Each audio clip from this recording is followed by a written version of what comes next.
ये वाली वीडियो ना आपकी आंखें खोल देगी, दिमाग की सारी बत्तियां ना जल जाए ना, मेरा नाम बदल दीजिएगा। कमेंट्स में लिख के बताइएगा मुझे कि ये वीडियो आपको कैसी लगी। पहले कस्टमर यानी आप थे बैंक के, लेकिन पिछले कुछ 5 सालों से आप पहले कस्टमर बन गए हैं पेटीएम के या फ़ोनपे के। समझ आई बात? नहीं समझ आई? फिर से समझाऊं, ध्यान से मेरी बात समझिए। देखिए, आज से 5 या 6 साल पहले जब तक फिनटेक की रेवोल्यूशन यानी फाइनेंशियल टेक्नोलॉजीज़ की रेवोल्यूशन नहीं आई थी हमारे देश में, तो आप किसके कस्टमर थे? सबसे पहले बैंक के ही कस्टमर थे ना। बैंक में ही जाके अपना चेक डाला करते थे, बैंक से ही जाके आप पेमेंट किया करते थे, बैंक की ही ऑनलाइन वेबसाइट या उसका प्लेटफॉर्म यूज़ किया करते थे। उसके बाद क्या हुआ? उसके बाद बहुत सारे प्लेयर्स आए, पेटीएम, फ़ोनपे, और फिर एक अनयूजुअल सिचुएशन आ गई कोविड जैसी, जहाँ पे कि सब कुछ ऑनलाइन हो गया। अब आप लोगों ने क्या किया? तुरंत के तुरंत इन मोबाइल ऐप्स को डाउनलोड किया। फ़ोनपे हो गया, पेटीएम हो गया, ऐसी और बहुत सारी वेबसाइट्स हैं, ऐसी मोबाइल ऐप्स हैं। आपने उनको डाउनलोड किया और आप सारी ट्रांजैक्शन आप पहले उन्हीं मोबाइल ऐप से करते हो। मैं आपसे सवाल पूछता हूँ, कितनी बार आपने पिछले 3 महीने में या पिछले 6 महीने में अपनी बैंक की वेबसाइट खोली होगी या अपनी बैंक की ऐप में गए होगे? बहुत कम, शायद 1 या 2 बार। बाकी आप सारी ट्रांजैक्शंस करते हैं फिनटेक ऐप्स पे। इसका मतलब पता है क्या है? कि बैंक्स के जो पहले कस्टमर्स थे, जिन सर्विसेज के लिए बैंक्स आपको चार्ज किया करता था, आज वो सारी की सारी सर्विसेज डिसरप्ट हो चुकी हैं, फ्री में आपको मिलती हैं इन मोबाइल ऐप्स के जरिए, इन फिनटेक ऐप्स के जरिए। इसको कहते हैं डिसरप्ट करना, डिसरप्शन करना। टेक्नोलॉजी के कारण डिसरप्ट हो गई एक पूरी की पूरी इंडस्ट्री, जिसको कोई नहीं सोच सकता था डिसरप्ट होगी। अब आप जरा सोचिए, यूपीआई जब से आया भारत देश में, तब से आप चाहे तो 1 रुपया भी किसी को 1 सेकंड से कम में भेज सकते हैं। सोचिए ज़रा इस बात को। पहले ऐसा हो नहीं सकता था। पहले आपको 1 रुपया अपनी जेब से निकालना होता था। अब इसमें आपके मुद्दे की बात क्या है?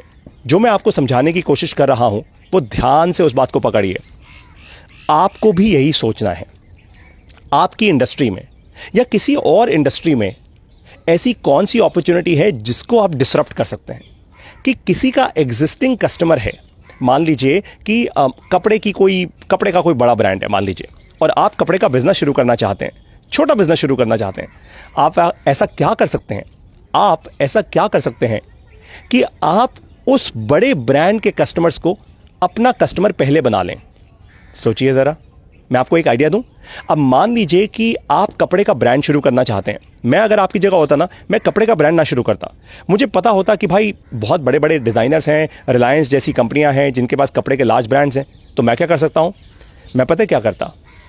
आप में से बहुत सारे ऐसे कस्टमर्स होंगे जिनके पास जो 2, 2,500, 3,000, 4,000 रुपए की शर्ट्स खरीदते हैं, फॉर्मल शर्ट्स ऑफिस जाने के लिए। जैसे मैंने ये शर्ट पहनी हुई है, खैर ये इतनी महंगी तो नहीं है, लेकिन ऐसा आप खरीदते हैं।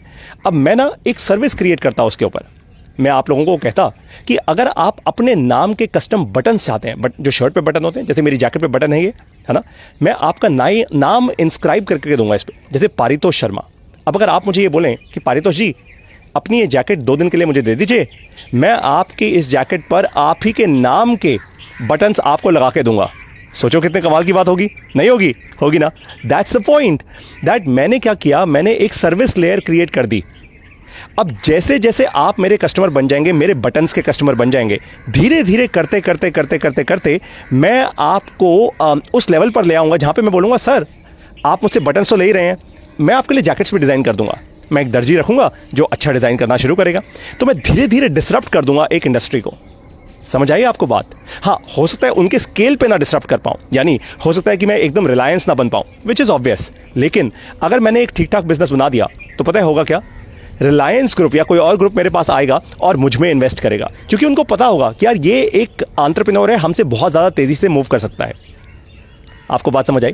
ठीक वैसे ही आप रोटी, कपड़ा, मकान, शिक्षा, चिकित्सा, इन्वेस्टमेंट और एंटरटेनमेंट, इन 7 इंडस्ट्रीज में क्या डिसरप्ट कर सकते हैं? ज़रा सोचिए। आज मैं चाहता हूं आप ये वीडियो कम से कम 10 बार देखिए। आज रात को तसल्ली से बैठकर, शांति से बैठकर देखिए। सोचिए ज़रा इस बात को कि ऐसा क्या है जो मैं डिसरप्ट कर सकता हूं। किसी और का बना बनाया सेट कस्टमर है, किसी बड़ी कंपनी का, बड़े ब्रांड का, मैं उसको अपना कैसे बना सकता हूं?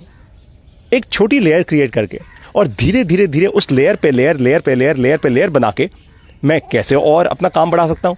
आपको एक और एग्जांपल देता हूं। आपको पेटीएम के बारे में तो पता होगा, आप में से बहुत सारे लोग पेटीएम इस्तेमाल करते हैं। आपको पता है ये पेटीएम की जो पेरेंट कंपनी है 197, उसकी शुरुआत कैसे हुई थी? बताऊं आपको। इसके जो मालिक हैं, ओनर हैं Vijay Shekhar Sharma, one of the owners of course. अब तो ये पब्लिक कंपनी है। इन्होंने शुरुआत की थी एक कंपनी की कॉल्ड 197। ये मोबाइल वैस कंपनी थी। वैस का मतलब होता है वैल्यू एडेड सर्विस। पता है एक सर्विस ये क्या देते थे, इन्होंने अपने ऑफिस में खूब सारे पंडित बिठाए हुए थे, पंडित, एक्चुअल पंडित जो हाथ देखते हैं, भविष्य बताते हैं। और इन्होंने क्या किया, लोगों को बोला, यानी एयरटेल के नेटवर्क को बोला, वोडाफोन के कस्टमर्स को बोला कि आप इस नंबर पे कॉल करो और अपना भविष्य फल जानो, अपना राशिफल जानो। अब बहुत सारे लोग इंटरेस्टेड हैं भाई राशिफल जानने में। और उस समय, उस ज़माने में एक कॉल हुआ करती थी 5, 4 या 6 रुपए की, मतलब महंगी कॉल होती थी, 1 मिनट की। तो इन सारे पंडितों के पास जब कॉल आती थी, एक कॉल सेंटर की तरह ऑपरेशन था, इनके पास कॉल आती थी और ये कस्टमर को उनका राशिफल, उनका भविष्यफल सुनाते थे। ज़रा सोचिए, मोबाइल वैस सर्विस, कंटेंट की तो सर्विस है। तो इन्होंने क्या किया, एयरटेल और वोडाफोन के एग्जिस्टिंग कस्टमर्स को पहले अपना कस्टमर बनाना शुरू किया। आप समझ रहे हैं बात को, 197 के कस्टमर्स बनना शुरू हुए। वो धीरे धीरे धीरे धीरे धीरे ये रिलेशनशिप आगे बढ़ती गई। और जिस दिन इनके पास डिसरप्ट करने का मौका आया, इन्होंने एक फिनटेक कंपनी बनाई और इनके पास एक एग्जिस्टिंग लार्ज डेटाबेस था। उसी लार्ज डेटाबेस से इनके पहले कुछ कस्टमर्स आए। आपको बात समझ आई? ये इतना आसान नहीं होता है, लेकिन अगर आप दिमाग लगाएं, इनोवेशन करें, तो आप कुछ भी डिसरप्ट कर सकते हैं आज की दुनिया में, टेक्नोलॉजी और स्केल के कारण। आप अगर ऐसे ही बिजनेस करना सीखना चाहते हैं, तो आपको मैं बिल्कुल दावे से और वादे से बता रहा हूं कि MBA प्लस गुरुकुल से ज्यादा बेहतर गुरुकुल आपको कहीं नहीं मिलेगा। मुझे बताइए, क्या आपने ऐसा कंटेंट, जैसी मैंने वीडियो आपको ये फ्री में दे दी, क्या आपको ऐसा कंटेंट और कभी आज तक किसी ने दिया है? कोई नहीं देता, क्योंकि लोग इतना सोचते ही नहीं। लोग आपको ज्ञान, थ्योरी, फ्रेमवर्क्स, केस स्टडी सब बेचे जा रहे हैं, हम नहीं करते। मैं तो चाहता हूं कि MBA प्लस गुरुकुल से पढ़ के, समझ के लाखों छोटे उद्यमी भारत देश के बड़ी कंपनीज को डिसरप्ट करना शुरू करें, बड़ी कंपनीज को टक्कर देना शुरू करें। जब आप बड़ी कंपनीज को टक्कर देंगे, डिसरप्ट करेंगे, आप अपने आप पैसा बनाएंगे, लार्ज स्केल पे पैसा बनाएंगे। आप में से बहुत सारे छोटे उद्यमी मल्टी मिलियनियर्स, बिलियनियर्स बन सकते हैं बहुत आसानी से। बाय द वे, ये इतना मुश्किल नहीं है, लेकिन समझना होगा, सीखना होगा, पेशेंस के साथ स्टेप्स लेने होंगे। ये कौन करवाएगा? हम करवाएंगे। MBA प्लस गुरुकुल करवाएगा आपके लिए। आज 300 से ज़्यादा छोटे उद्यमी पूरे भारत देश से, नेपाल से और भी बहुत सारे देशों से जुड़े हुए हैं आज हमारे MBA प्लस गुरुकुल में। सीख रहे हैं बिजनेस करना, अपने बिजनेस को बढ़ाना। हम ऐसे ही सिखाते हैं इनोवेटिव तरीकों से, ताकि आपके दिमाग की बत्ती जल जाए। और साथ में जब भी आपको कंफ्यूजन हो, तो हमारा एक व्हाट्सएप ग्रुप है जिसको हम कहते हैं MBA प्लस सेवा ग्रुप। वहाँ पे सारे के सारे बिजनेस ओनर्स अपनी कन्फ्यूजन्स डालते हैं और हम एक दूसरे की कन्फ्यूजन को सॉल्व करते हैं, एक दूसरे को सपोर्ट देते हैं। भाई, जब सपोर्टिव इकोसिस्टम साथ में हो तो क्या होता है, 5 अलग अलग उंगलियां जब इकट्ठा सपोर्ट बन जाए तो मुट्ठी बन जाती है। वैसे ही हम मुट्ठी बना रहे हैं। हम भारत देश की सबसे बड़ी छोटे उद्यमियों की कम्युनिटी बना रहे हैं। आप आज नहीं आएंगे तो आपको 6 महीने बाद या साल भर बाद आना ही पड़ेगा। आपके पास चॉइस नहीं होगी बाय द वे। तो आज ही ज्वाइन कर लीजिए MBA प्लस गुरुकुल। इस वीडियो के साथ जो मैंने लिंक दिया है, वहाँ से हमारी मोबाइल ऐप को डाउनलोड कीजिए। हमारी मोबाइल ऐप ही हमारा गुरुकुल है।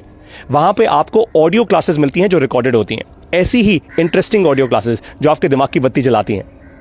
और क्योंकि ये गुरुकुल है, तो हम कोई प्रोफेशनल फीस लेते ही नहीं आपसे। हम केवल एक साधारण सा योगदान लेते हैं आपसे, केवल 3000 रुपये का पूरे लाइफ टाइम के लिए।